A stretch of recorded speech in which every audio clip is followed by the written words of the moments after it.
Welcome to my YouTube channel. So today we are going to continue Ayodhya Part 2. The Dark Night. Dasharatha pleaded and wept, but no avail. Perhaps this was the way the gods wanted Rama to go into the forest to destroy demons like Ravana. But Dasharatha was not to know that he was a father grieving for his son. He begged Kaikeyi to demand anything else, the most precious jewels or kingdom, but not to send Rama into the dangers. But he could not move Kaikeyi's heart. If you fail to keep your promise and grant me the boon I asked for, I shall take poison and commit suicide, threatened Kaikeyi. It was soon morning, and the preparation for the coronation of the crown prince began in the palace. Saint Vasishtha and the others were not aware of Dasharatha's despair. Send for Rama, O king, and ordered him to go now, said Kaikeyi. Dasharatha's heavy heart.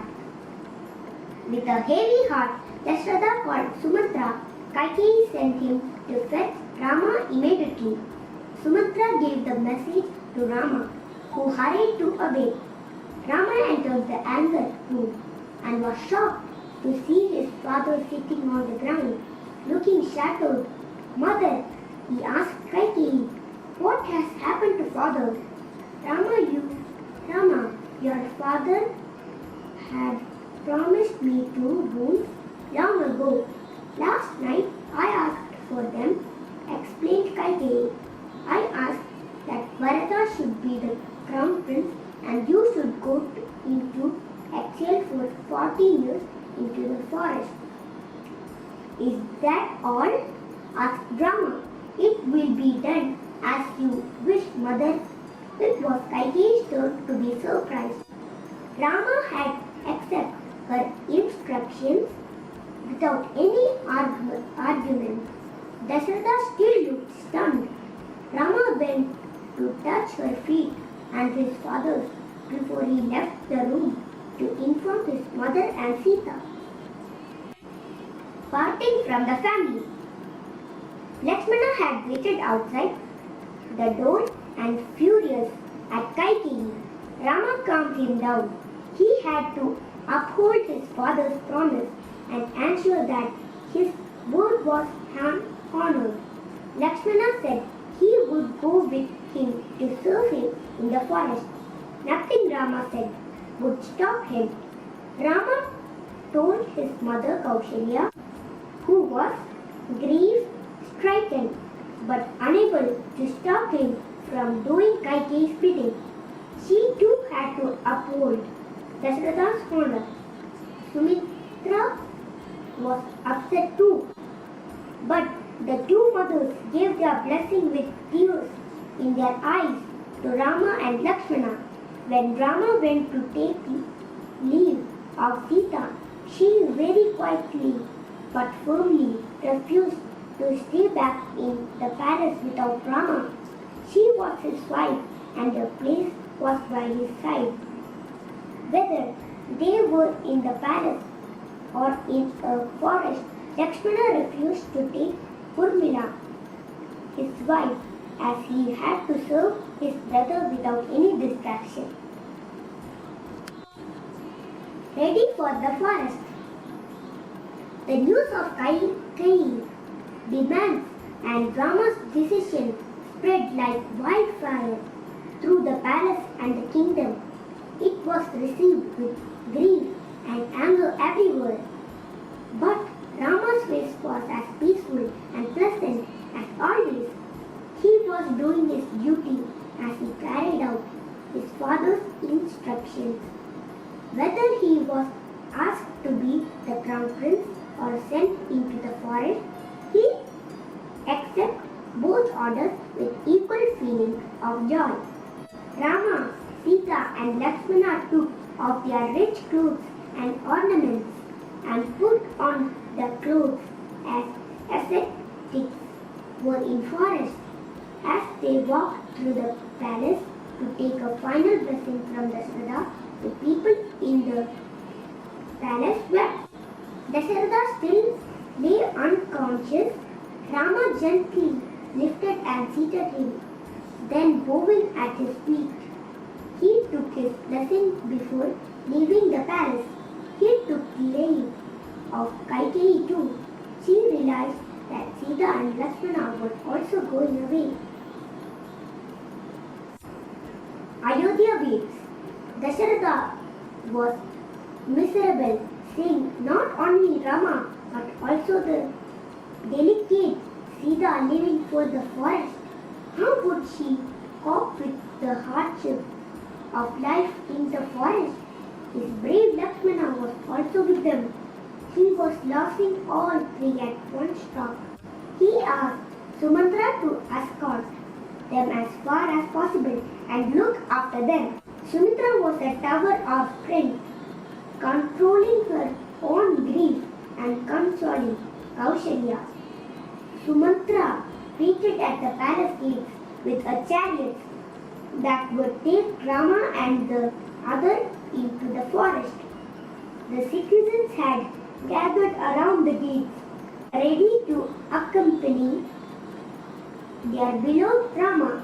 Dasharatha stumbled out of the room to get a glimpse of Rama, Lakshmana and Sita. He did not ever wish to see Kaikeyi again. This was something Kaikeyi had not thought of when she asked for her boons. As the chariot drew away with a huge crowd following it, Dasharatha collapsed.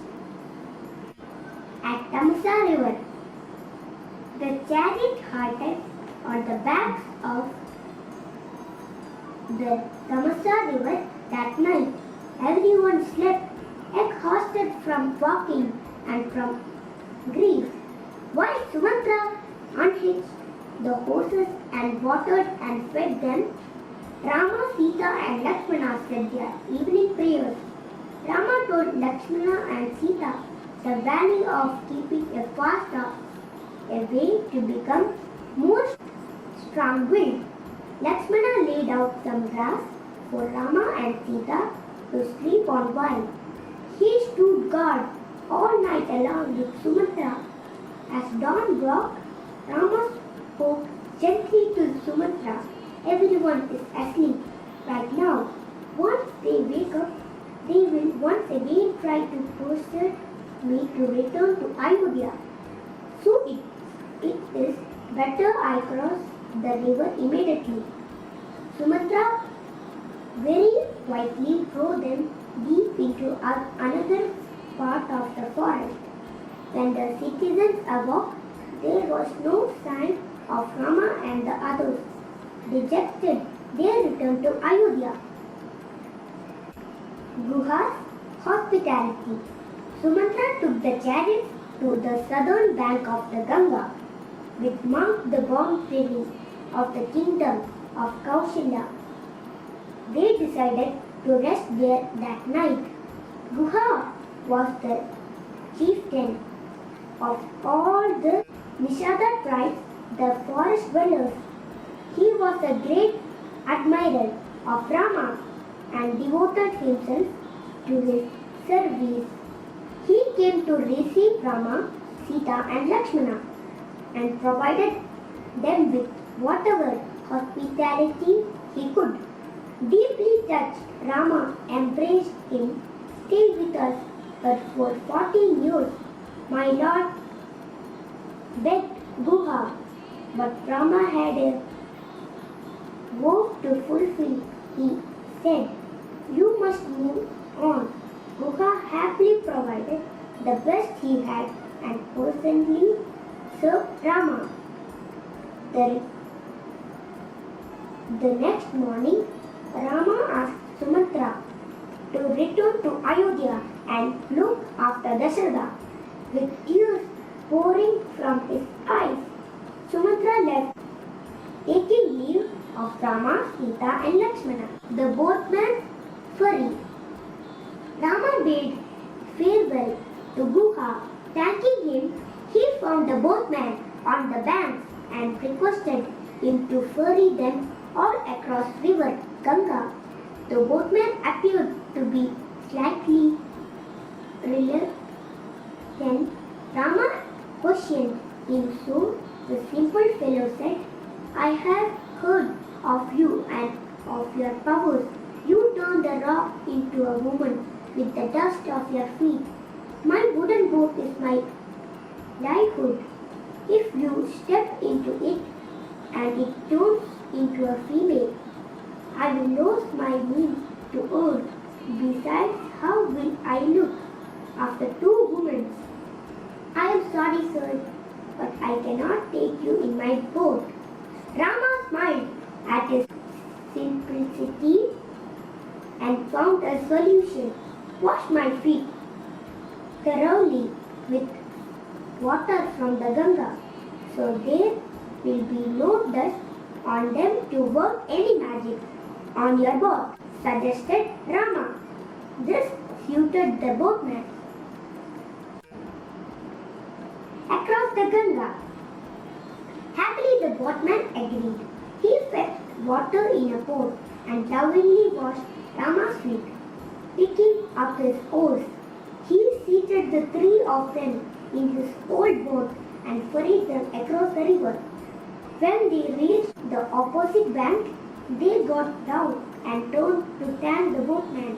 He fell at Rama's feet, seeking his blessing. Rama signaled Sita to give something to the boatman. Sita took offering and offered it to the boatman.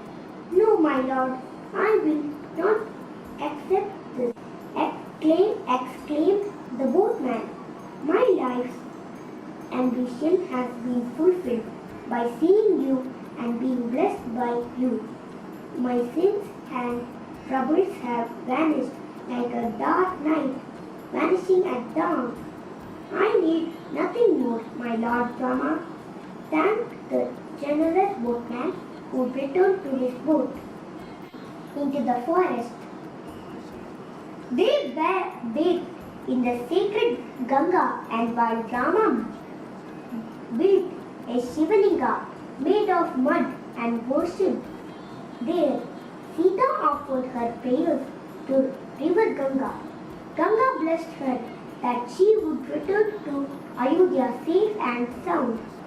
They walked in a single file along the banks of the Ganga, Lakshmana leading the way, Sita in the middle and Rama at the end. Thus, they always made sure that Sita was safe.